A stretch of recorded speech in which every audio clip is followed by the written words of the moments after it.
네, 안녕하십니까? 예, 반갑습니다. 네. 9회 시험이 끝났어요. 우리가 9월 첫째 주 토요일 날, 그래서 9월 3일인가요? 이때 끝나고, 아직 시험 그 후유증이랄지 충격이 채 가시지 않았을 거예요. 시험 응시하신 분들. 이번 시험 같은 경우는 제가 봐도 좀 떨어뜨리기 위한 시험이 아닌가, 이런 생각이 들 정도로, 도저히 우리가 공부하는 데 있어서 외워야 될 그런 내용이 아닌데 그걸 가지고 낸 거예요. 이건 뭐 15점짜리 이런 것은 아예 그냥 틀려라 이제 이런 내용 같은데 그거 보고 나서 우리 수험생들이 많이 당황했죠. 근데 이제 여기 이제 응시하는 분들이 점점 많다 보니까 이제 아마 이걸 주관하는 그런 이제 부처에서도 어느 정도 이제 수급 조절 차원에서 합격률을 좀 조절해야 되는데 문제 난이도로 하는 게 맞잖아요. 그래서 실력이 있는 사람은 합격을 하고 그렇지 않은 사람은 떨어뜨리고 원래는 이렇게 해야 맞거든요. 근데 이제 우리 시험 교재가 농구문에서 만드는데 이 교재 자체가 오류가 좀 많아요. 그러다 보니까 이걸 가지고 문제를 내다 보니까 지금까지 계속해서 논란이 생겼고 또 스스로도 이제 이건 문제가 있다 해서 복수 정답이랄지 모두 정답 처리하는 게 있었어요. 그러다 보니까 작년 재작년에 합격률이 특히 7회 때 아주 많았죠. 7회 때 합격률이 꽤 많았습니다. 평소에 한 100명대다가 보니까 그때는 2,000명 이래. 그러니까 너무 많이 합격한 거죠. 그래서 이제 올해도 이렇게 그러니까 8회 때도 그랬어요. 8회 때도 약간 복수 정답이 2문제나 있고 막 이러다 보니 모두 정답 처리하는 것도 있고 그것도 15점짜리가 이러다 보니까 이제 8회 때도 합격률이 꽤 많았어요. 1,000명대가 넘었어요. 그러다 보니까 올해 9회는 아마 떨어뜨리기 위해서 좀 어려울 거다 이렇게 예상을 했거든요. 그런데 웬걸 이렇게까지 해야 되나 싶을 정도로. 그래서 제가 봤을 때 문제를 가지고 난이도 조절하려다 보면 문제를 정말 이제 꼼꼼하게 검토해서 제대로 내야 되는데 이게 논란이 되다 보니까 스스로 출제위원 스스로도 어때요? 이런 걸 피하고자. 왜냐하면 괜히 논란이 생겨서 오류가 생기면 그렇잖아요. 그래서 이걸 피하기 위해서 명확하게 떨어지는 걸로 내야 되는데 그러려면 어떻게 해야 되느냐? 아마 이것은 공부 안 했을 거야 이렇게 생각하고 그 부분 이렇게 이제 낸 게 아닌가 이런 생각이 들긴 해요. 그런데 이제 그래도 이제 우리가 기본에 충실히 공부하신 분들은 그 15점짜리 하나 버려도 합격하는 데는 이제 지장이 없는데 이런 얘기는 이제 가르치는 입장에서 니는 다 아니까 그러지 이제 이런 욕들은 뭐 그래서 차마 제가 말을 못하고 그래도 아마 이번에 이제 11월 중순경에 이제 합격자 발표가 있거든요. 그때 되면 합격 비율이 어느 정도 될지는 모르겠는데 그래도 이제 예전보다는 그렇게 많지는 않지만 그래도 어느 정도 이제 배출은 될 것 같아요. 근데 이제 처음 하시는 분 있나요? 처음 하시는 분. 네.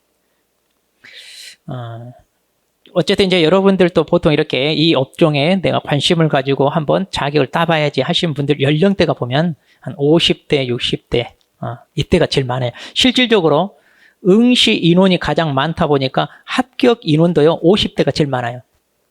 그리고 이제 60대, 그리고 이제 40대, 30대. 근데 이제 최근에는 이제 점점 연령층이 낮아져서 30대, 40대도 이 시험을 준비하는 분들이 좀 많아졌습니다. 그래서 아마 노후 대책으로 정년 이런 거 없이 내가 체력적으로 이제 충분히 감당할 수만 있다면 얼마든지 할 수 있는 그런 직종. 그리고 또 뭐 1년 내내 이걸 일을 해야 되는 게 아니라 1년에 한 70일에서 한 100일 정도? 그 정도만 일을 하게 될 것 같은데 그래도 우리가 벌어들일 수 있는 연봉이 그러면 그 정도 하고 어느 정도 버냐면은 적어도 한 3천 정도는 나옵니다. 그럼 이제 우리가 자 1년에 뭐 많이 일을 하지 않고 한 100일 정도 한다고 봐요. 그러면 이제 365일에서 남은 기간은 뭐 하냐? 다른 거 해도 돼요. 자 그래서 이제 정년을 앞둔 이런 분들이 관심을 가지고 많이 뛰어드는 것 같아요. 그래서 내가 어느 정도 연금도 타고 그 다음에 이제 소일거리로 다른 거 뭔가 하면서 이 업종을 같이 하면 어떠냐? 제가 봤을 때는 그러면 최고인 것 같아요. 이 업종이. 그런데 이제 나는 이것만 할래 하면은 이건 조금 생계를 꾸려 나가기는 좀 부족할 수 있어요. 왜냐하면 일을 1년 내내 하는 게 아니다 보니까 수입이 아무래도 좀 많지는 않겠죠. 그래서 다른 뭔가를 하면서 같이 한다든가 그 다음에 이제 연금이랄지 이런 걸 어느 정도 좀 보장에 대해서 탄다면 여행 다니면서 그때 이제 하면 건강을 위해서도 좋고 그리고 이제 손주들 용돈 우리가 주는데 망설이지 않고 충분히 그렇게 누릴 수 있는 그런 삶은 아닌가 이런 생각이 들어요. 그래서 여러분들이 자 뭔가 또 새로운 도전을 위해서 이제 이 자리에 오셨는데 그럼 우리가 하는 게 이제 손해평가사라잖아요. 손해평가사. 그럼 손해평가사가 뭐냐면 말 그대로 손해를 평가하는 전문 자격 있는 사람이에요. 사자. 우리 사자가 붙잖아요. 그럼 이제 우리는 주로 어떤 손해를 평가하느냐? 농작물에 대한 손해를 평가해요. 그럼 우리 농작물이라는 게 어떤 거예요? 아무래도 우리는 자연재해라는 것을 많이 접하잖아요. 그러니까 다른 많은 업종이 있어요. 그럼 그런 많은 업종들이 있는데 그런 업종에서 뭔가 좀 잘못됐을 때는요. 국가적으로 좀 지원해 주는 게 있냐면 있어요, 없어요? 있어요. 예전에 IMF 때 막 은행이 부도나가면 국가가 우리 세금으로 막 메꿔주고 만약 삼성이 무너진다 그러면 어떻게 될까요? 삼성이 무너지면 우리나라가 무너지죠. 그러니까 삼성이 부도가 날 것 같다 그러면 어떻게 될까? 국가가 아마 자금을 지원해서 살려요, 안 살려요? 살릴걸요. 그러면 그런 업종들만 하더라도 이렇게 국가가 정식적으로 지원해서 살려야 돼. 그래야 우리 거기 다닌 사람들 그 사람이 보장이 되잖아요, 생계가. 그러다 보니까 지원이라는 것은 무시 못하는데 그럼 농사 짓는 사람들은 당신네들이 알아서 다 감당하시오 이러면 돼요, 안 돼요? 안 되죠. 근데 그동안 어땠어요? 농사에는 우리나라가 그렇게 관심을 안 가졌잖아요. 그래서 농사 짓는 사람이 알아서 다 감당을 해왔던 그런 시절이었죠. 근데 요즘 어때요? 자연재해가 굉장히 많잖아요. 또 최근에 이제 지구온난화로 인하여 기상이변이 많아집니다. 점점 더 자연재해가 어때요? 많아지면 많아졌지 적진 않죠. 올해 많이 더웠어요, 안 더웠어요, 우리? 폭염으로 많이 힘드셨죠? 또 폭우로도 많이 힘들었고 이제 폭염 아니면 폭우 그러는데 어떤 기후학자가 그랬어요. 미래기후학자. 올해 2023년도 이 무더위가 앞으로 우리가 살아가면서 가장 시원한 여름이다. 이렇게 얘기했어요. 이제 내년이면 더해요. 내후년이면 더하고 이제. 그러니까 좋은 시즌을 간 거. 자, 그러다 보면 자, 이런 기상이변이 이제 이변이라는 말을 안 쓴대요, 이제. 왜냐면 이게 일상화가 되니까. 그런데 농사 짓는 분들한테는 어때요? 농작물도 그럼 거기에 적응을 해서 폭염 속에도 잘 자라고 스스로 이렇게 될까요? 어렵죠. 자, 오늘 오는데 엄청 폭우가 쏟아졌어요. 저도 그래서 비가 좀 소강 상태일 때 와야지 해가지고 좀 쏟아질지 기다렸다가 이렇게 소강될 때 얼른 제가 왔거든요. 그래서 비를 좀 덜 맞았는데 이제 이런 폭우가 쏟아질 때 우리 농작물은 어때요? 피해가 막심한. 특히 올해 같은 경우 어땠습니까? 뚝뚝 무너지고 물론 인명피해도 꽤 많았죠. 자, 이런 식으로 농작물이 받게 되는 이런 피해가 꽤 많습니다. 그러면 이러한 것을 이제 좀 보장을 해주자. 그래서 농사 짓는 사람한테는 당신네들이 다 감당하시오 이게 아니라 어느 정도 이제 좀 안전하게 농가 소득도 올릴 수 있고 또 경영을 어떤 안정적으로 해야지. 농사 짓는 사람이 이런 자연재해 그대로 맞닥뜨려서 도저히 농사 지어서 먹고 살기 힘들다 다 포기하면 어떻게 될까요? 우리나라 큰일 나잖아요. 앞으로 미래 먹거리는 아주 중요한데 그래서 전 세계적으로 지금 농업을 어때요?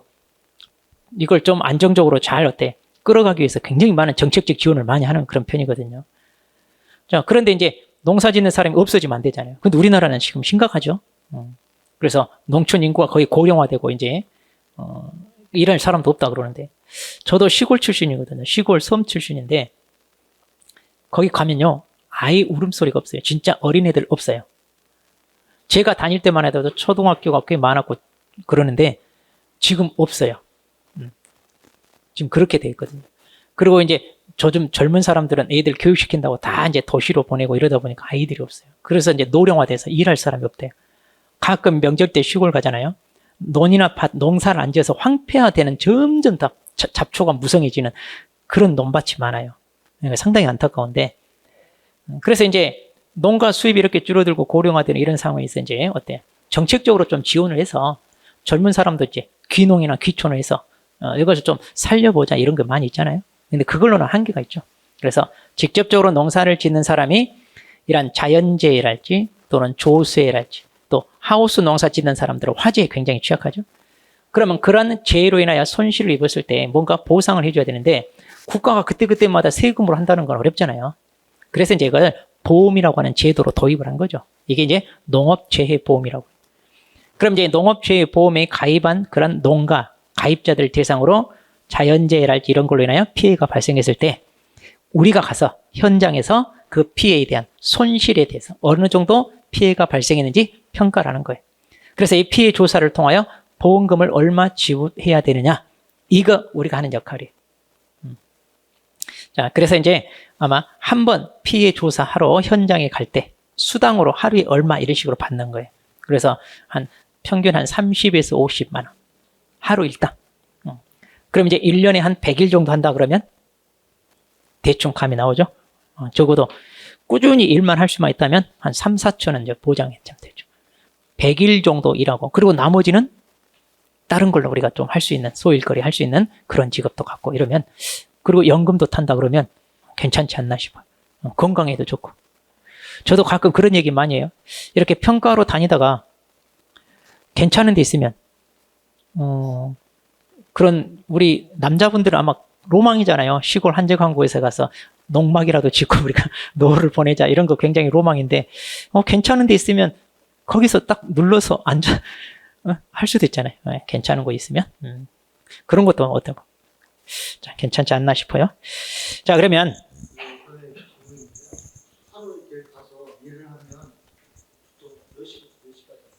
그게 작물마다 달라요.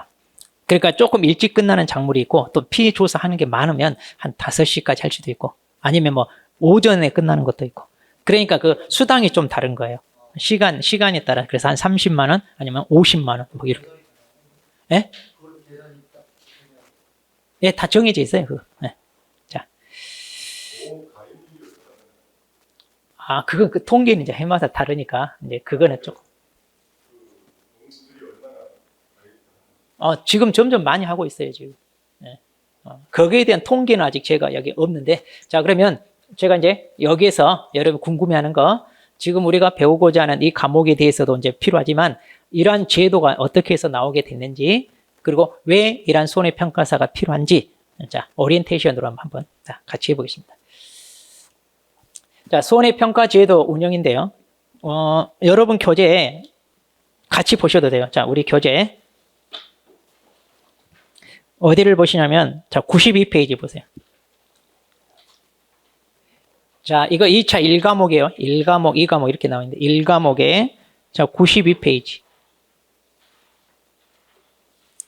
자, 거기 보시면 기관별 역할 이렇게 나와 있죠. 네. 자, 이것은 뭐 시험에는 안 나와요. 자, 우리가 공부하기 전에 배경 지식을 쌓는다 이렇게 생각하십시오. 자, 이 제도는 이제 농림축산식품부가 주무부서입니다. 그래서 이제 우리가 이제 농림부 간단하게 이렇게 얘기하는데, 여기서 이제 재해보험 사업에 대한 정책을 수립을 합니다.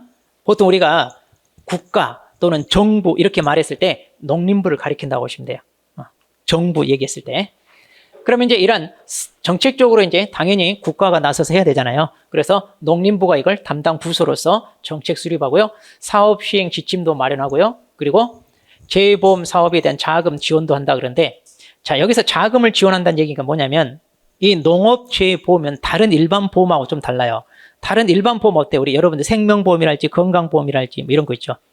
여러분들이 그런 일을 당했을 때, 그러니까 내가 신체의 어떤 병으로 인하여 뭐 입원한다거나 치료를 받는다든가 했을 때, 거기에 대해서 이제 내가 미리 대비하기 위해서 보험료를 납부하고 치료받은 다음에 거기에 대해서 이제 보험금 타고 이렇게 하잖아요. 그러면 국가가 지원해줘요? 보험료? 없죠. 근데 농업재해보험은요, 이게 이제 정책적으로 국가가 좀 지원을 해줍니다. 왜냐하면 아까도 얘기했잖아요. 농사 짓는 사람한테 당신들이 다 그 재해에 대해서 감당하시오 그러면 못해요, 우리가. 그럼 때려쳐. 그럼 농사 짓는 사람이 없어. 국가 기관이 흔들리는 거예요. 그렇기 때문에 이 먹거리를 위해서는요, 국가가 나서서 좀 더 보장을 해줄 필요가 있다.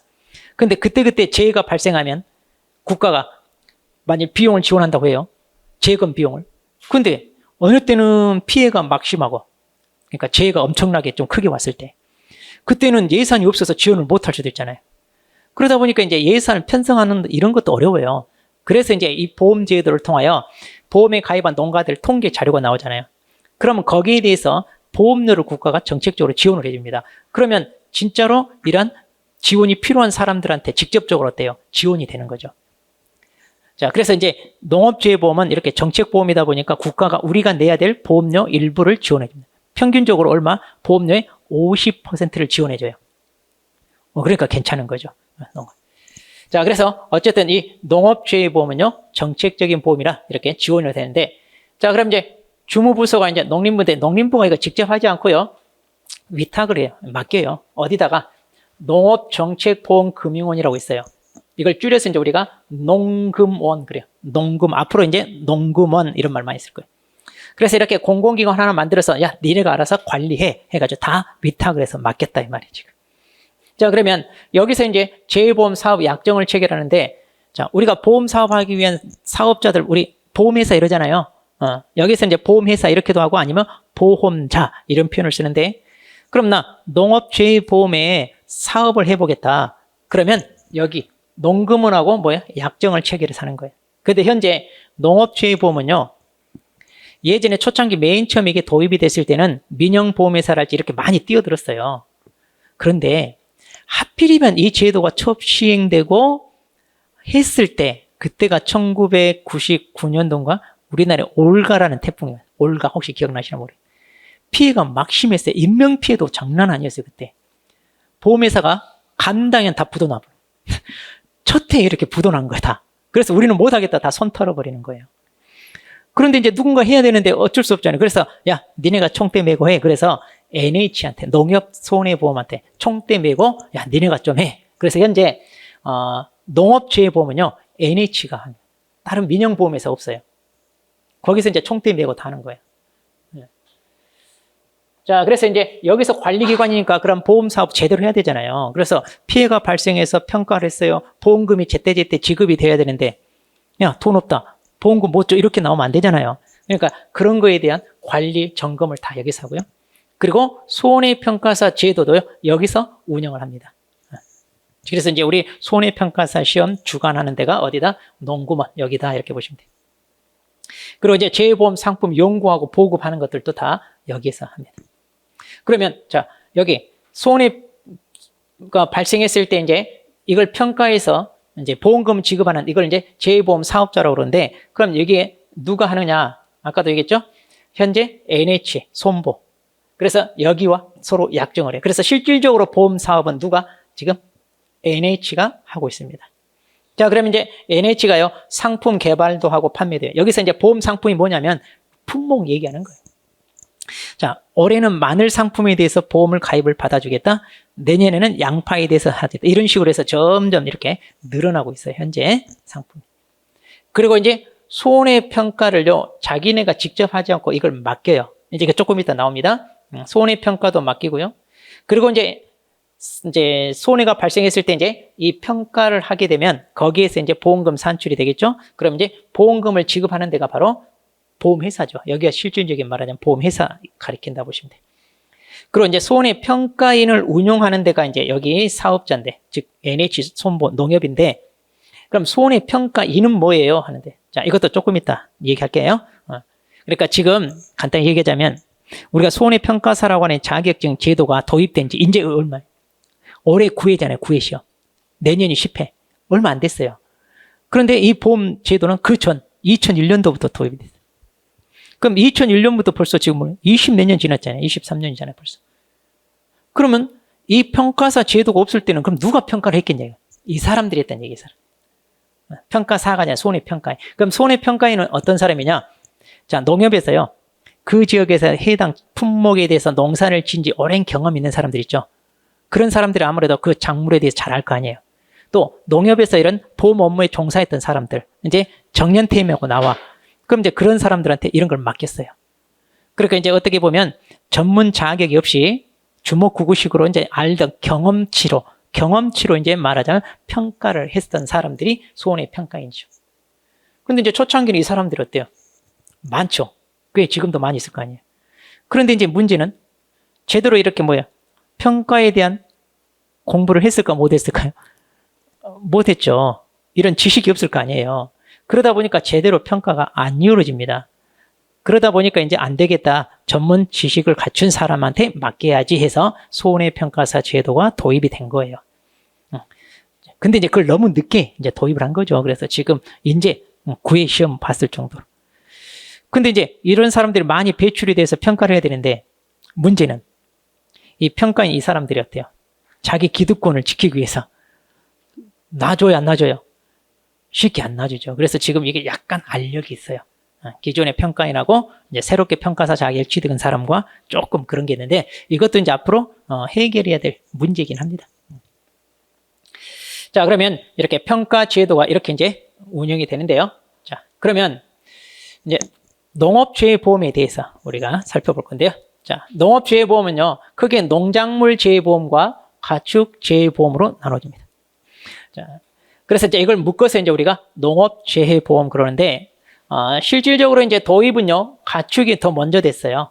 이게 이제 1997년도 이때 소, 돼지, 말 가장 중요한 품목인데, 가축이 먼저 도입되고요, 농작물은 2001년 사과, 배 이 두 개 품목에 대해서 처음으로 도입이 됐었습니다. 2001년도. 자, 그런데 이제 점점 더 늘어나고 있습니다. 그래서 2023년 올해 기준으로요. 자, 작년까지는 67개였는데 올해 3개가 추가됐어요. 그러면 올해 추가된 것은 내년에 이제 시험 나오는 거예요. 그래서 이제 올해 3개가 추가돼서 총 몇 개냐? 70개입니다. 70개. 그리고 이제 앞으로 점점 더 품목은 점점 더 늘어납니다. 그리고 이제 가축은요, 총 16개 축종이 있어요.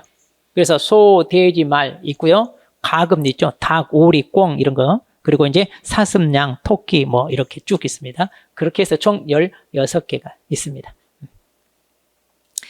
자, 그러면 이걸 누가 이 보험 사업을 담당하느냐인데 여기서 재보험 사업자란 말은 흔히 우리가 얘기하는 보험회사라고 보시면 돼요. 보험회사 또는 보험자 이렇게 보시면 돼요. 농작물은요, 아까도 얘기했죠? NH, 농협손해보험, 줄여서 NH손보라고 그러는데 여기서 총대 메고 담당합니다. 초창기는 민영보험회사도 뛰어들었다가 안 되겠다. 왜냐하면 농작물 재해보험이라는 게 어때요? 태풍이 옵니다. 강풍이 붑니다. 그러면 피해가 엄청나죠. 또 지역도 어때요? 광역성이죠. 뭐 잠깐 한 마을만 쓸고 지나는 게 아니라 어때요? 그냥 그 전체가 다 난리 나잖아요. 그러다 보니까 감당이 안 되는 거예요. 그래서 이제 다 떨어져 나가고 이제 NH가 총대 메고 하고 있다고 보시면 돼요. 그런데 가축은요, 민영보험회사도 있어요. 왜냐하면 농작물하고 좀 달라요. 가축은 그런 태풍이 온다고 해서 뭐 가축, 소가 날아가고 이런 거 아니잖아요. 그래서 이제 가축에 대해서는 조금 수익이 되니까 민영보험회사도 있습니다. 그래서 NH 있고요, KB, DB가 어디에? 동부화재보험 많이 나오죠. 그리고 하나 이렇게 몇 군데 있습니다. 가축은. 그러면 어떤 재해에 대해서 보장을 해주느냐면 우리가 이제 종합위험이냐 특정위험이냐 이렇게 둘로 나누는데 종합위험이란 말은 자연재해, 조세, 화재 이거 다 보상을 해주는 걸 말해요. 그럼 여기 자연재해 같은 경우는요. 태풍, 우박, 냉해, 동해, 동상해 막 이런 거 있잖아요. 그거 다 보장해 주는 거예요. 다 보장. 자연재해는 다 보상해 주고 조수해가 이제 새들에 의해서 하는 것 또는 짐승. 우리 요즘 농작물 피해 많습니다. 어젠가 그젠가 그 어떤 섬에다 사슴 풀어놨더니만 사슴이 다 뜯어먹고 섬이 황폐화되고 그러잖아요. 예전에 제가 사는 그쪽도요. 섬에다 흑염소 있죠. 흑염소 풀어놔서 그 흑염소 때문에 섬이 완전 초토화된 적이 있어요. 흑염소가 무섭대요. 나무 뿌리까지 다 캐내가지고. 아예 그 정도로 무섭다고 하는데 알아서 잘 자라요. 번식력도 굉장히 좋고. 자, 그리고 이제 화재가 있고요. 그리고 이제 일본 품목에 대해서 이제 병충해 보장이 됩니다. 근데 병충해는 다 보장되는 거 아니에요. 일부 품목에만 보장이 돼요. 그러니까 가끔 우리 뉴스에 보면 병충해를 이렇게 피해를 입었다고 그러는데 사람들이 그러대요. 저 보장이 되는데 뭘 걱정이냐 이러는데 안 됩니다. 안 되는 거 많아요. 대부분 안 되고요. 되는 게 몇 개 안 돼요. 4개 품목밖에 안 되거든요. 자, 이걸 다 보장하는 게 종합이고 특정위험이면요. 특정 재해에 대해서만 보장이 돼요. 그러니까 여기서는 자연재해가 다 되는데 이 자연재해 중에서 태풍, 강풍이나 우박, 지진 이렇게 몇 개밖에 보장을 안 해주는 게 이제 특정위험인데 농작물은요. 이건 이제 그 품목마다 이게 정해져 있고요. 그리고 이제 가축 같은 경우는요. 자, 자연재해를 하더라도 조금 농작물하고 달라요. 자, 가축은요. 냉해 피해라는 게 있을까요? 냉해. 가축은 없잖아요. 냉해 피해 이런 거. 혹시 우박. 가축이 우박 맞고 이런 거 없잖아요. 그러니까 그런 걸 빼는 거예요. 그런 걸 빼고 이제 묶어서 바람에 의한 거, 물에 의한 거, 눈. 왜냐하면 축사가 눈 무게 못 이겨서 주저앉고 이런 거 있잖아요. 그래서 거기에 폐사되고 이런 게 있어요. 그거. 그리고 지진 같은. 이렇게 몇 개 이런 걸 갖다가 이제 가축은 자연재해 이렇게 얘기해요. 그리고 이제 화재가 있고 가축은 뭐가 있냐? 질병이라는 게 있어요. 농작물은 질병이 없고 병충해인데 가축은 질병 이런 식으로. 그래서 이제 이런 것들에 의해서 피해를 입어서 폐사했거나 이럴 때 보장해주고 또 농작물이 이런 걸로 인하여 어때요? 수확량이 줄어든다든가 이랬을 때 보상을 해줍니다. 자, 그런데 이제 이런 걸 보장을 받기 위해서 이제 보험에 가입을 해야 되잖아요. 그럼 보험에 가입하면 농가는 뭐예요? 보험료를 내야 되죠? 근데 그 보험료가 뭐예요? 국가가 정책적으로 지원해 준다는 얘기예요. 그래서 이제 본인이 내야 될 보험료의 35%에서 60% 보험에 대해서 정부가 지원해 줍니다. 그리고 이제 가축 같은 경우는요, 납입보험료의 50%, 여기는 다 50% 정해져 있어요. 농작물 같은 경우는요, 우리 과수 품목 중에 적과전이라고 사과, 배, 단감, 떫은감 4개 품목이 있어요. 그것과 벼, 이 2개 품목만 조금 차등 지원해 주고요. 나머지는 다 여기도 50% 지원해 줍니다. 이런 식으로 이제 정책적으로 지원을 해 주는 그런 보험이다. 자, 그러면 우리 농작물 같은 경우는 아까 누가 NH 손보가 총대 메고 한다고 그랬잖아요. 자, 그런데 이제 이 NH가 자기가 실질적으로 이제 이 보험 사업을 하는 데 있어서 위탁을 하는데 뭘 위탁을 하냐면 2군데다 위탁을 해요. 뭐냐? 보험 모집하는 거. 그리고 손해평가하는 걸 위탁을 합니다. 그럼 보험 모집은 지역농협에다 그리고 품목농협이라는 게 있어요. 우리 지역농협은 잘 아시죠? 지역마다 있잖아요. 농협 있잖아요. 품목농협이라고 하는 것은 뭐 사과, 배 이렇게 품목 있잖아요. 그럼 배 농협, 사과 농협 이런 식으로 품목별 농협이 따로 있어요. 그럼 이제 그들 지역에 있는 농협한테 이걸 맡겨요. 당신네가 좀 보험을 많이 모집하세요. 왜냐하면 그 현지에서 이렇게 가입을 받아준다는 얘기죠. 그래서 이제 자 여기에서 이제 농가와 보험 가입을 통해 이제 계약을 해서 모집을 여기다 맡기고요. 손해평가는 어디다 맡기냐? 여기다. 손해사정법인이라고 있어요. 혹시 지나가다 보시면 건물 간판에 이런 게 있는데 혹시 보셨나 모르겠네. 손해사정법인. 근데 점점 더 많아져요. 예전에는 한 40개 정도 있다고 하는데 지금은 더 많이 늘어났을 거예요. 꽤 법인이 많이 늘어나고 있습니다. 그리고 한국농업재해보험협회가 있어요. 이것을 줄여서 이제 우리가 농재협 이렇게 불러요. 농재협. 자, 한국농업재해보험협회. 그리고 이제 한국손해평가협회.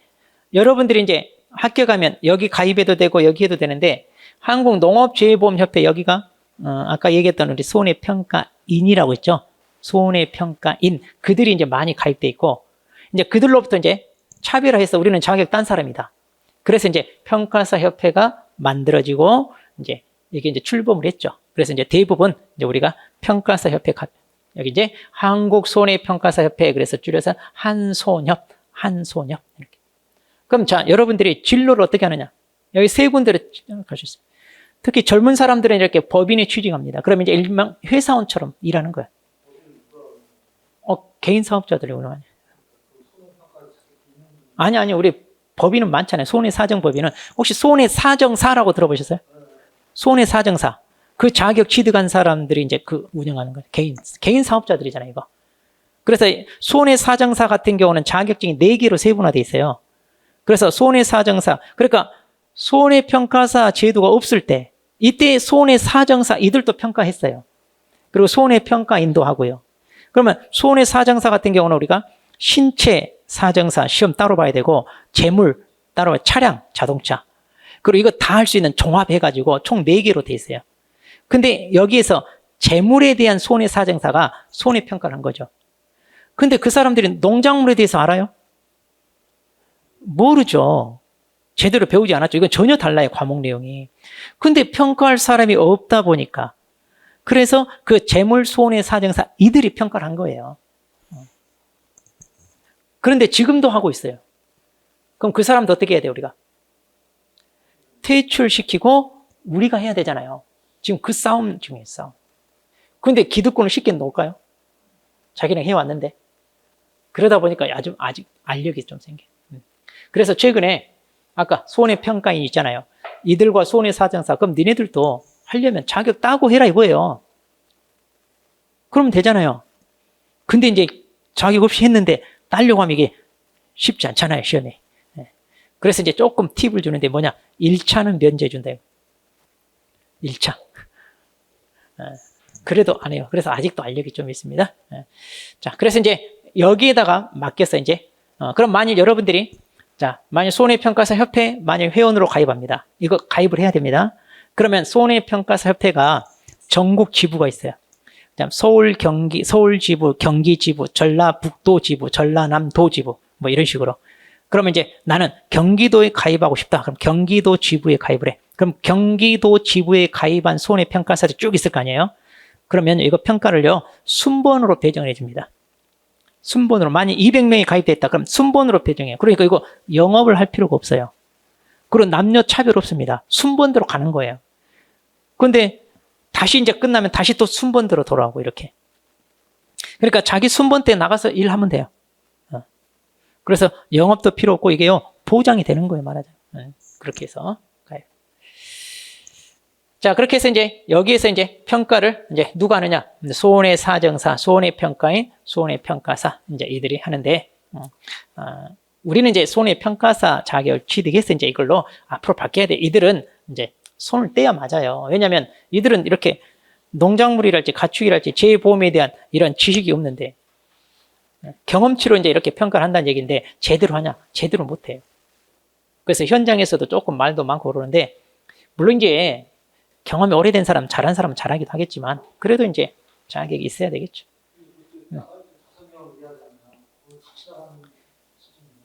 보통 2인 1조로 나갑니다.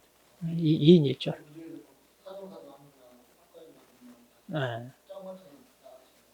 그건 이제 실무할 때. 실무하면서 이제 하시면 되고요. 네. 자, 그러면 이제, 자, 여기 이제 보험에 가입한 이 농가, 즉 계약자가 자기가 농사 짓는 품목이 어때? 자연재해랄 조수의 화재로 피해를 입었어요. 그러면 어때? 손해가 발생했다고 어때? 얘기를 해줘야죠. 이제 이런 것들은 이제, 우리 1차 과목에서 이제 배우는데, 그렇게 해서 이제 피해 사실 통보를 해줘요. 그러면 이 통보를 이제 여기 재보험 사업자한테 하는 겁니다. 그러면 이제 이들이 가서 현장에 가서 이제 평가를 해요. 그리고 이제 평가 수당을 받는 거죠, 말이죠. 이런 구조로 이루어진다 보시면 됩니다. 자, 그럼 이제 우리가 손해평가사가 되겠다고 하는데, 자, 그럼 손해평가사, 어떤 사람이냐? 자, 농업재해보험의 손해평가를 자, 전문적으로 수행하는 자입니다. 그러니까 다른 게 아니라 농업재해보험이에요. 농업재해보험. 여기에 대한 손해평가를 합니다. 자, 그런데 농업재해보험법에 따라 국가 전문 자격을 취득한 자 그랬죠? 지금 우리가 배우는 이 손해평가사, 이 시험 제도가 농업재해보험법 여기에 있어요. 이 법에 지금 우리 손해평가사 시험이 규정되어 있습니다. 그러니까 이 법에 따라 우리가 자격을 취득하잖아요. 그럼 우리도 뭐다? 국가 자격입니다. 이게. 국가가 인정해주는 전문 자격. 근데 국가가 인정해주는 전문 자격인데, 참, 매년 해마다 문제 오류가 많고, 참 이상한 시험이기도 해요. 이런 건 빨리 좀 정립이 되면 좋을 것 같아요. 자, 그러면 이제 우리가 하는 일이 뭐예요? 하면은, 피해 사실. 그러니까 이제 이 농업재해보험에 가입한 농가가 피해를 입었을 때 현장에 가서 피해 사실 확인하는 거. 이게 이제 평가한다. 이렇게 보는 거죠. 그렇게 해서 보험 가액 및 손해액을 평가합니다. 이제 보험 가액이란 말은 자, 소 한 마리가 폐사했어요. 그럼 소 한 마리가 폐사했을 때 값이 어느 정도 나가겠는가? 그게 이제 보험 가액. 그러면 이제 그 한 500만 원짜리 소가 폐사했어요. 그럼 그 500만 원짜리 소가 폐사했으니까 평가를 해봐야죠. 그게 얼마짜리인지. 그래서 이제 이거 500만 원짜리다라고 이제 평가가 되면 거기에 대해서 손해액을 평가하죠. 이제 이때 손해액은 실제로 이제 보험 가액. 그러니까 그 소가 가지고 있는 가치만큼 손해를 입은 거잖아요. 그럼 이제 그런 손해액을 평가를 하는 거죠. 그렇게 해서 이제 보험금이 산출이 됩니다. 그럼 그 보험금을 이제 지급할 수 있게끔 그렇게 되죠. 그리고 이제 그 밖에 손해평가에 필요한 사항인데, 우리가 이제 평가하는 게 아니라 또 행정적인 업무라는 거 있잖아요. 평가하면 이제 장부도 써야 되고, 뭐 서류도 써야 되고, 이렇게 해서 이제 제출도 해야 되고 하는 그런 소위 잡무라는 것들, 그런 것들 이제 좀 필요한 건데, 실은 이것만 보시면 돼. 자, 피해 사실을 확인하고, 보험 가액을 우리가 뭐예요? 평가하고 손해액을 평가하고. 이거 1차에서는 이게 시험에 나와요. 다음 중 손해평가사 업무가 아닌 거 1번, 2번, 3번 나머지 답, 그게 답이다. 자, 그러면 이러한 손해평가사 시험에 합격하면 우리가 어떻게 되나요? 진로. 아까 있죠. 손해사정법인에 회사원으로 취직이 돼. 젊은 사람들 여기 많이 취직합니다. 20대, 30대들은. 대신 이제 이 젊은 사람들은요, 수입이 보장돼야 되잖아요. 그러니까 우리가 정년퇴임하고 하신 분들은 이제 조금 소일거리로 천천히 뭐 많은 일을 하지 않고 적당히 하면 되는데 젊은 사람들은 그게 아니에요. 생계가 달려있으니까. 일반 직장인처럼 열심히 해야 되죠. 그래서 이들한테는 보장이 되고 일을 많이 줍니다. 예, 법인에서. 그리고 이제 아까 얘기했듯이 한국농업재해보험협회 여기에 가입해도 되고요. 아니면 한국손해평가사협회 여기 가입해도 되고. 그렇게 해서 이제 여기서 순번대로 할당을 해주면 우리 현장에 가서 평가를 하면 됩니다. 그럼 이제 손해평가사 전망. 아까도 얘기했어요, 이거. 우리가 합격하면, 일단 협회나 이런 데 가입해서 거기서 순번대로 할당받아서 일을 하는데 거의 우리가 일을 하는 시기가 언제냐면 농작물은 그러잖아요. 자, 씨를 뿌립니다. 자, 파종한다 그러잖아요. 그렇게 해서 이제 이걸 수확할 때까지 그 기간, 채 1년이 안 되죠. 한 5, 6개월 되잖아요. 그 기간 동안에 이런 태풍이랄지 우박이랄지 냉해 피해 이런 거 발생하면 현장에 가서 피해 조사를 하고 그리고 나중에 이제 수확할 때 그런 자연재해로 인해 수확량이 뚝 떨어졌어요. 그러면 얼마만큼 줄어들었느냐 그것을 평가해 가지고 거기에만큼 줄어든 만큼 보상을 해주잖아요. 그러니까 우리가 할 수 있는 일을 할 수 있는 것도 거의 시기가 언제예요? 정해져 있어요. 겨울철에는 일을 있어요, 없어요? 겨울철은 없어요, 일이. 거의 농사 안 짓잖아요, 그때는. 그러니까 거의 그때는 우리 일이 없고요. 이제 파종을 하고 나서 어느 정도 싹이 자라서 이제 피해가 있을 만한 시점 있잖아요. 그때부터 수확기까지 불과 얼마 안 되잖아요. 그러면 그때는 이제 우리가 평가하고 그 남은 기간은 아까도 얘기했다시피 다른 일을 해도 되는데 어쨌든 1년에 많은 일을 하지 않고 그래도 한 연봉이 평균 한 3천 정도 받으면 우리가 한 70대, 80대 정년 없이 계속해서 건강하면 일을 할 수 있잖아요. 그리고 또 하다 보면 요령도 생기죠. 그러면 이제 더 수월하잖아요. 그러면 할만해요. 이것도 괜찮습니다. 자, 그리고 이제 연봉 방금 얘기했다시피 한 100일가량 일하고 한 3천 이제 일 많이 한 사람 많이 해요. 또 평가 또 아주 잘한 사람들은요 또 배당을 많이 해줍니다. 일을 잘한 사람. 그래서 전망이 괜찮긴 해요. 또 아주 평가도 잘하고요. 또 이게 있어요. NH 손보에 있어요. 구역장이라고 그 지역의 총괄 담당하는 평가사, 좀 실력 있는 사람 있잖아요. 그런 사람 한 명 세워요. 근데 저도 최근에 들었는데 그거 되잖아요. 연봉이 한 6, 7천 보장된다네. 네.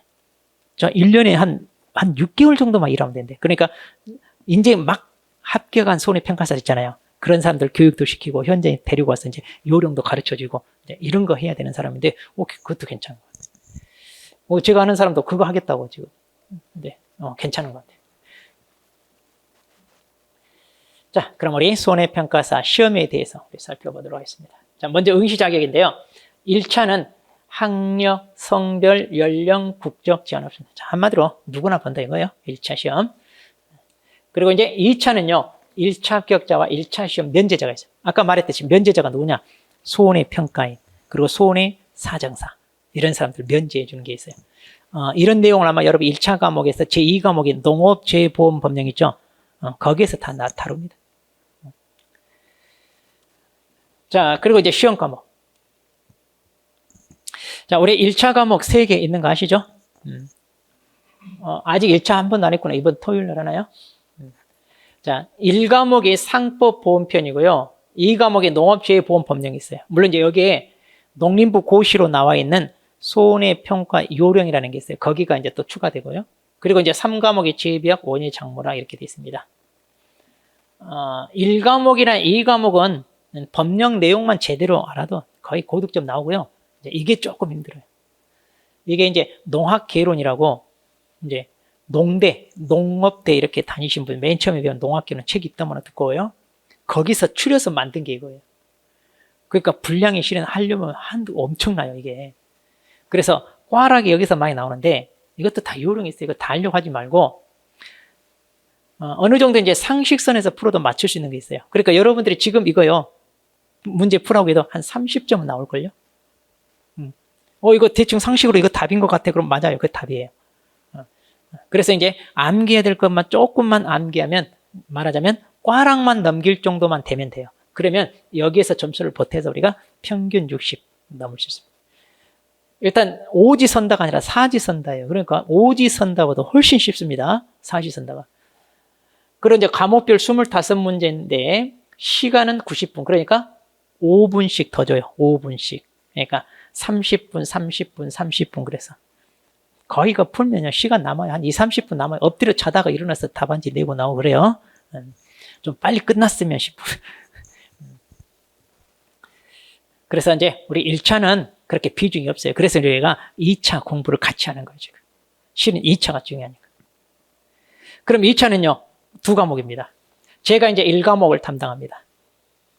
제 이름이 뭐라고요? 아까 맨 처음에 나왔는데 제가 깜빡 그러고 보니까 소개를 하는데. 제가 이걸 담당하고 이제 이영진 교수가 2과목을 담당하는데 여기는 그냥 농작물 가축재보험 이론과 실무 이렇게 돼 있어요. 그리고 2과목은요. 여기에 이 말이 들어가요. 손해평가란 말이 들어가. 손해평가, 이론과 실무 이렇게. 그러니까 실질적으로 2과목이 평가하는 거예요. 그래서 피해 조사하는 게 다 2과목. 그리고 보험금 산출하는 게 2과목. 그럼 우리 1과목은 뭐냐? 1과목은 보험에 가입하는 조건이 뭐냐? 이거. 그래서 보험에 가입할 수 있냐 없냐? 그 다음에 보험에 가입했을 때 보험 가입 금액은 얼마로 가입할 거냐? 그 다음에 그 가입 금액이 정해지면 보험료가 얼마 내야 되느냐? 이런 거. 그리고 이제 보상하는 손해가 뭐고 보상하지 않는 손해가 뭐고 이런 걸 다루는 게 우리 1과목이에요. 그러니까 1과목은요. 조금 암기해야 되는 내용들 위주. 그러니까 가입할 수 있는지 없는지 거기까지 다루는 거고 2과목이 이제 실질적으로 계산 문제.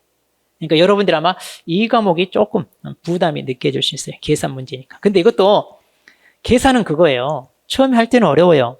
근데 이제 반복해서 문제 풀다 보면 익숙해지잖아요. 그러면 오히려요. 제가 봤을 때 이게 더 쉬워요. 왜냐하면 이것은 외워야 되는데. 우리 지금 머리가 어때요? 보고 아마 돌아서서 집에 가면 입이 깨끗이 지워져 있죠. 그러잖아요. 거의 뭐 우리 요즘 치매 증상이 있어요, 없어요? 치매기 느껴지고 어디에 뒀는지 모르고 저도 진짜 휴대폰 어디에 뒀는지 찾는 게 지금 너무너무 많아지고 전화번호 외우고 이런 것은 아예 이제 지금 뭐 딴 세상 얘기고 이제 그런 거는 자 그래서 이 과목이 조금 비중 있게 여러분 공부를 미리 열심히 좀 해 두셔야 되는데 여기 이제 단답형 5문항이 나오고요 서술형이 5문항이에요. 단답형은 5점짜리예요. 5점짜리라 5, 25점 서술형이 15점 한 문제당 15점. 그래서 5문제. 그러니까 75점, 25점. 이렇게 나와요. 그럼 우리가 어떤 전략으로 하면 되느냐? 서술형 3문제. 서술형 3문제 건지고 단답형 한 3문제 건지면 돼요. 어때? 그 정도 하겠네? 왜 안 돼요? 합격 점수 나오는데. 참고로 벌써부터 이런 걱정하면 안 됩니다. 자.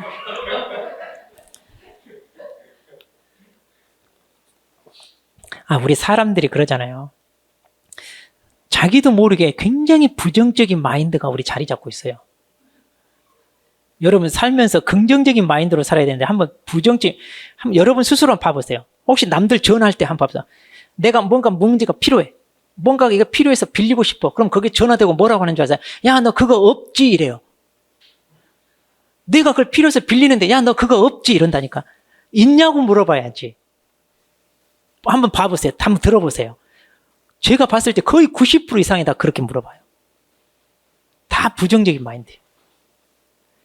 예전에 우리나라에서 지금까지 그 기록이 안 깨져요. 우리나라에서 가장 많이 팔린 책이 뭔지 아세요? 시크릿이라는 책이에요. 시크릿. 제목이 시크릿, 그 빨간 표지인데 그게 뭐냐면 전 세계 상위 1% 부자들만 알고 있는 그 부자 비결이래. 그러다 보니까 이제 우리나라 사람이 부자 되고 싶어서 그 책을 엄청 많이 썼어요. 역대 지금까지 그 기록이 안 깨져요. 제일 많이 팔린 책이에요.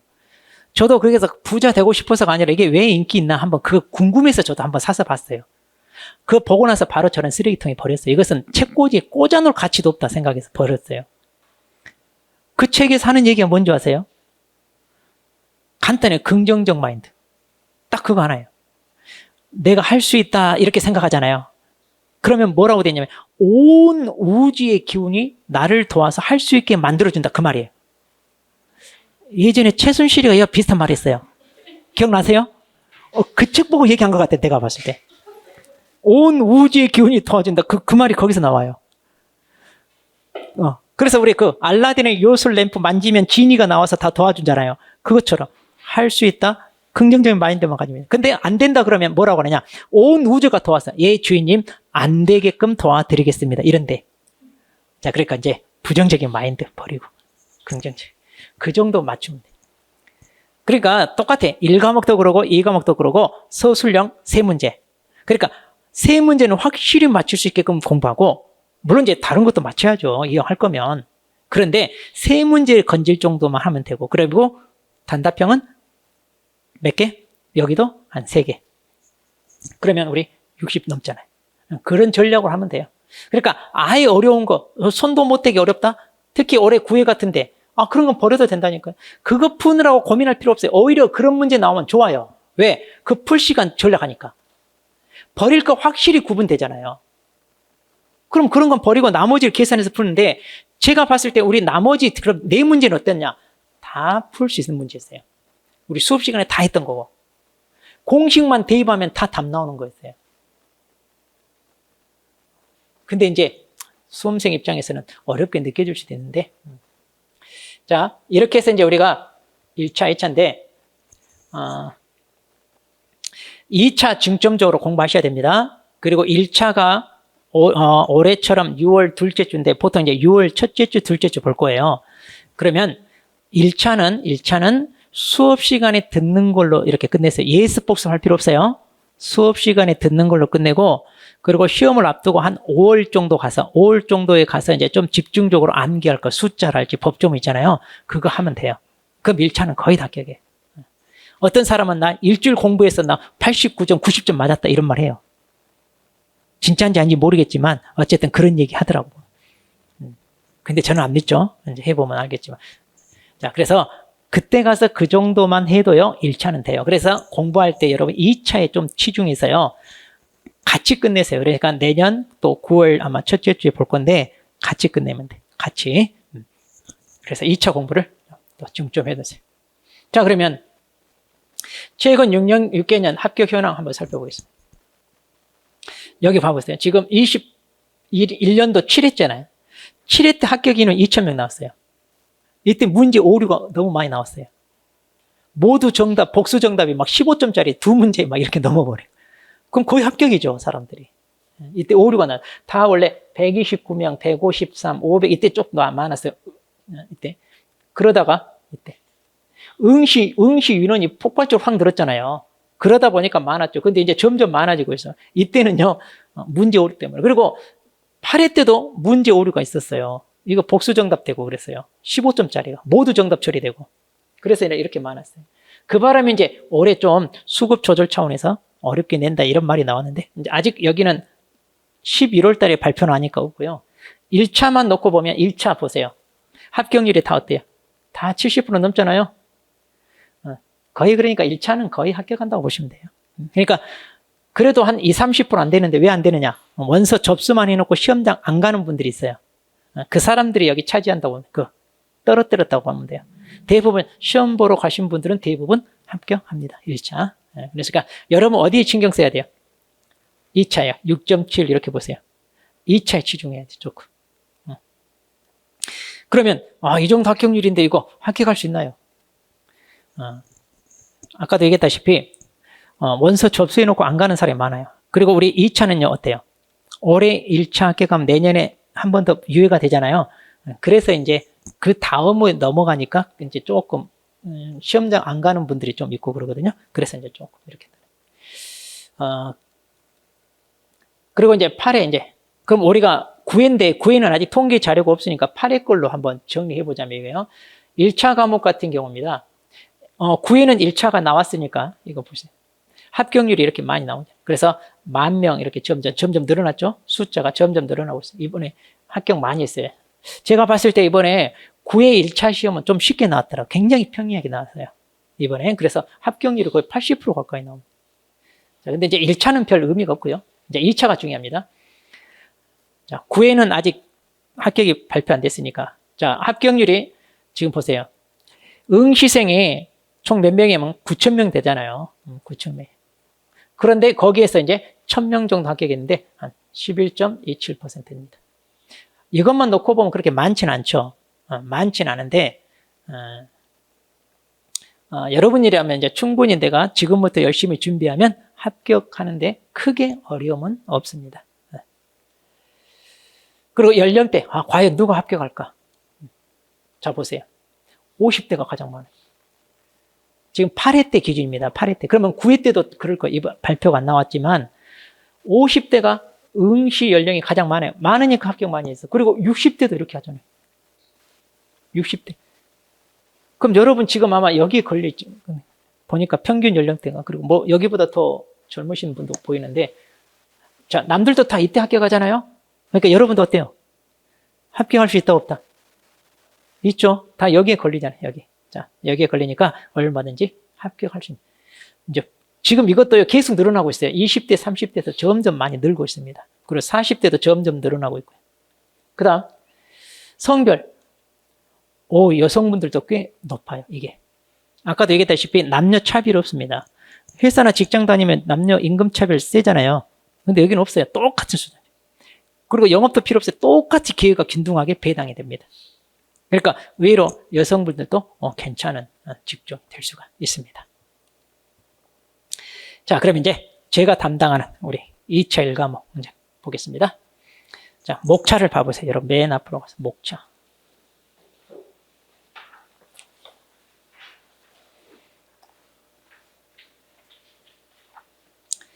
자,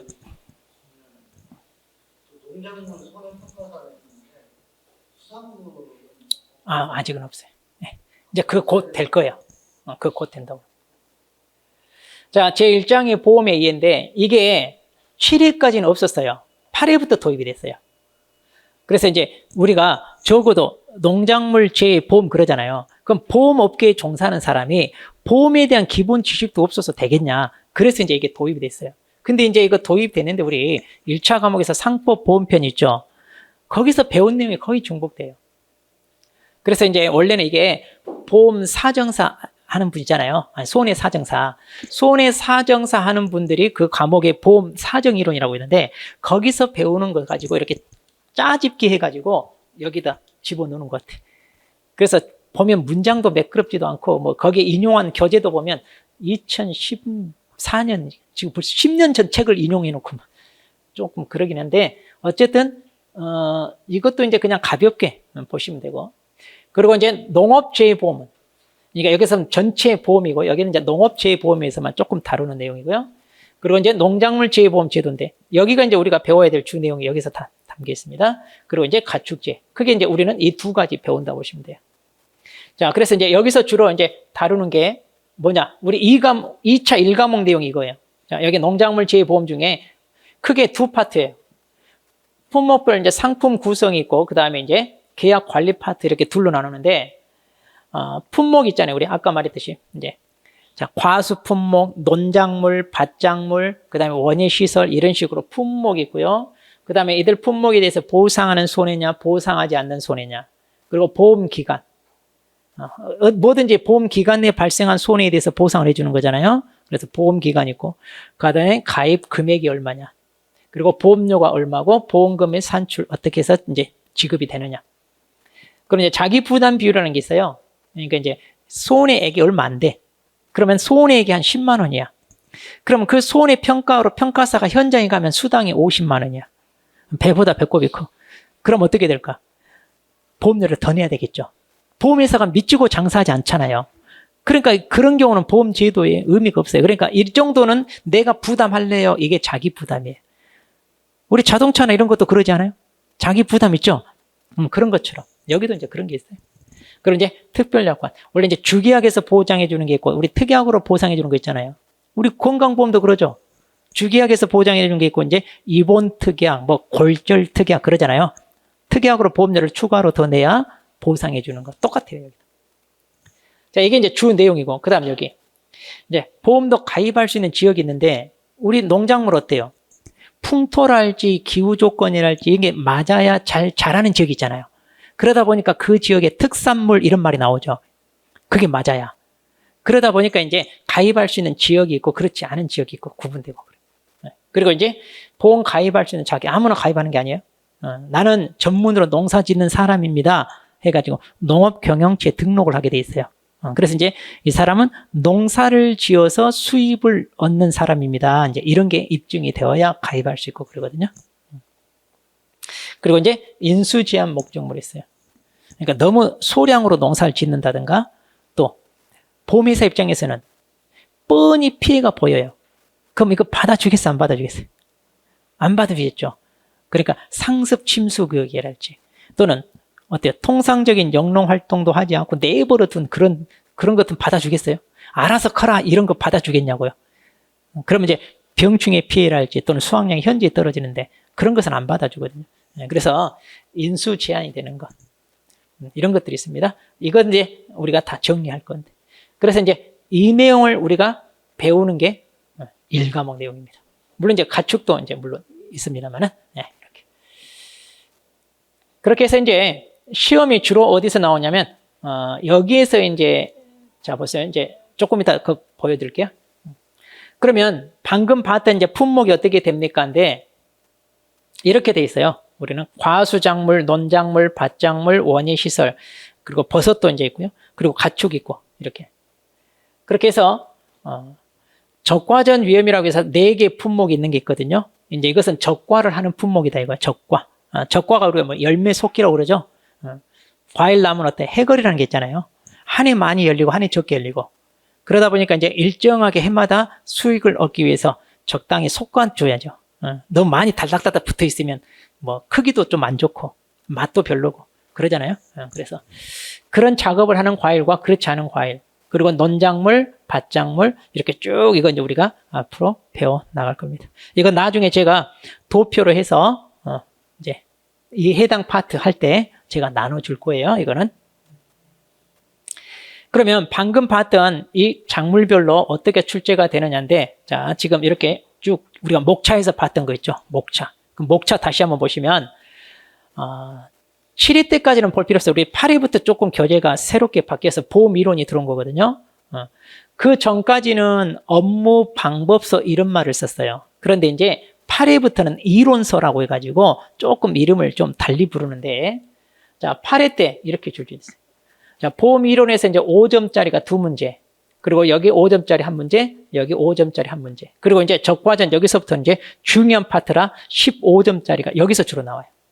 그러니까 이 파트 공부할 때 우리 신경 쓰면 돼요. 그리고 이제 종합적인 문제 하나 나오고요. 가축은 항상 15점짜리 하나 나온다 보시면 돼요.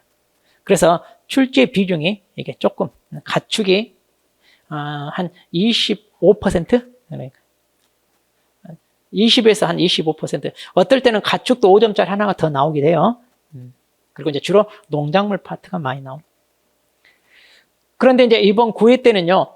여기에서는 뭐 출제가 안 됐는데 여기서 15점짜리가 나왔어요. 이건 정말 의외예요. 이거. 사람들이 쓰라 하니까 이제 여기서 당황했죠. 우리 수험생들이. 근데 적당히 썰 풀면 되는데 이것도 좀 당황 많이 하나 보더라고요. 자, 그리고 이제 15점이고요. 과수에서 5점짜리, 15점짜리 나와. 이상하게 인삼을 많이 내대. 작년에도 그러고 올해도 그러고. 인삼 파트. 왜 그러냐? 제가 봤을 때 문제 내기가 깔끔해요. 이거 딱 떨어지는 것 같아. 실은 작년에 이거 문제가 많았어요. 이거 논란이 있었는데 올해는 그 논란 없애려고 이제 말하자면 이거 틀리라고 내 문제가 실은 나온 거죠. 이것도. 자, 그리고 이제 밭작물이 실은 품목이 많으니까 여기 이제 5점, 15점 이렇게 나왔고요. 가축에서 5점짜리가 2문제니까 이것도 이제 10점인데 올해 비중이 조금 떨어졌습니다. 그래서 이제 딱 보니까 원위시설이 안 나왔죠. 원위시설 왜 안 나오냐면 이게 교재에 좀 오류가 있어요. 그러니까 논란이 될까 봐 안 된 것 같아. 원래. 그래서 이제 이번에 새로운 교재가 이제 그 오류를 다 수정해서 나오면 이제 여기서는 안 나왔으니까 올해는 어떻게 해야 돼?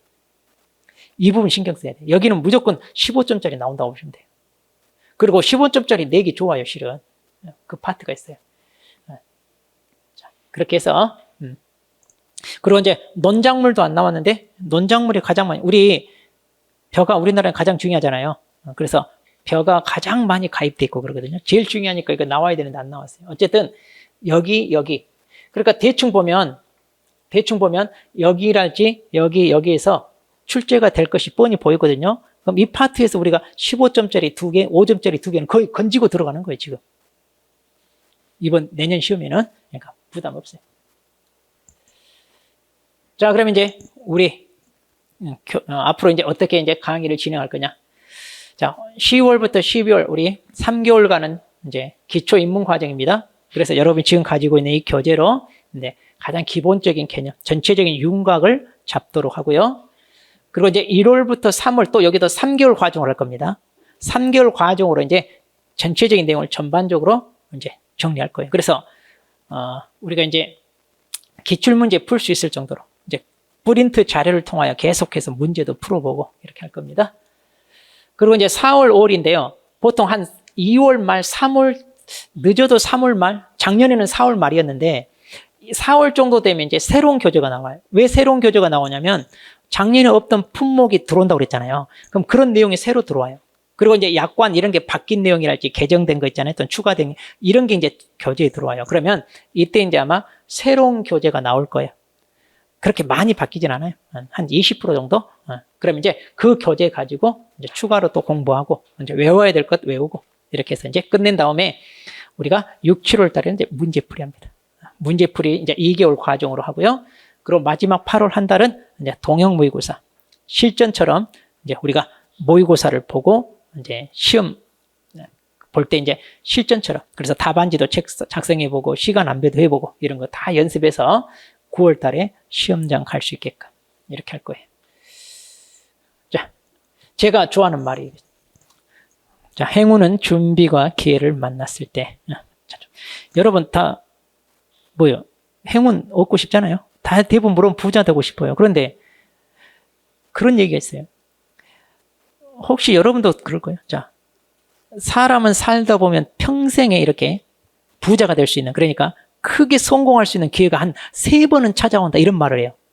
그런 말 들어봤어요? 안 들어봤어요? 들어봤죠? 혹시 믿어요? 안 믿어요? 그 말? 믿어요? 저는 안 믿어요. 그 뻥이에요, 뻥. 그러니까 봐봐요. 진리도 아닌데 진리인 것처럼 우리를 사로잡고 있는 그런 것들이 많아요. 근데 왜 그게 그럼 여러분들은 믿어요? 자, 보세요. 어떤 기회가 나한테 찾아왔어요. 이 기회가 내 인생에 성공을 이끌 수 있는 3번 중에 한 번이라는 기회라는 걸 알아요? 몰라요? 몰라요. 그러니까 그 하나만 한 소리잖아요. 그러면 그게 성공했을 때 기회라는 걸 하는데 만약 그 기회를 붙잡았다고 해서 그럼 100% 성공한다는 보장이 있어요? 있어요. 그러니까 지나고 나니까.